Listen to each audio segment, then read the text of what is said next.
Parliament house के सीढ़ियों पे बीजेपी के एमपी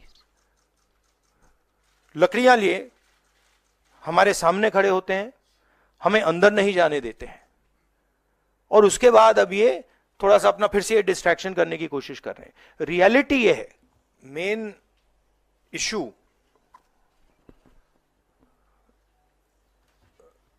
शुरुआत हुई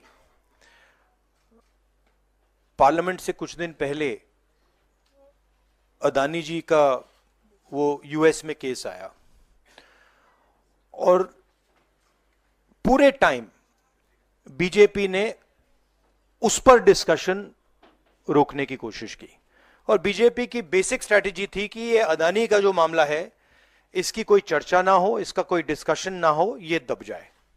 और शुरुआत में इन्होंने ये फुल टाइम इनका काम था, कभी कुछ डिस्ट्रैक्शन करते हैं, कभी कुछ डिस्ट्रैक्शन करते हैं।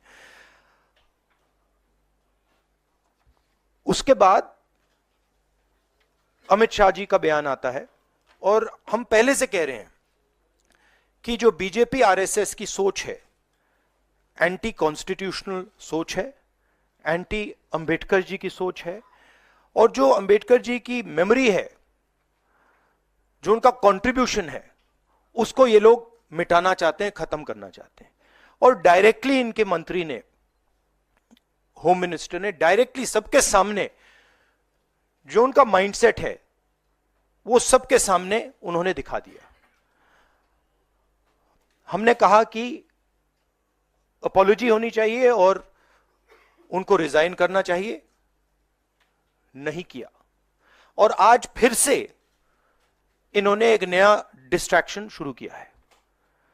हम अंबेडकर जी की स्टैचू से सारे एमपी शांति से पार्लियामेंट हाउस जा रहे थे। पार्लियामेंट हाउस के सीढ़ियों पे बीजेपी के एमपी लकड़ियां लिए हमारे सामने खड़े होते हैं, हमें अंदर नहीं जाने देते हैं, और उसके बाद अब ये थोड़ा सा अपना फिर से ये डिस्ट्रैक्शन करने की कोशिश कर रहे हैं। रियलिटी ये है, इन्होंने अंबेडकर जी का अपमान किया है, उसकी अपॉलॉजी होनी चाहिए और रिजाइन करना चाहिए होम मिनिस्टर को। और जो मेन मुद्दा है जिसको ये मिटाना चाह रहे हैं, घुमाना चाह रहे हैं, मेन मुद्दा है कि नरेंद्र मोदी जी के मित्र अदानी जी के खिलाफ यूनाइटेड स्टेट्स में केस है, उनको वहां इंडाइट किया गया है, और अदानी जी को नरेंद्र मोदी जी हिंदुस्तान बेच रहे हैं।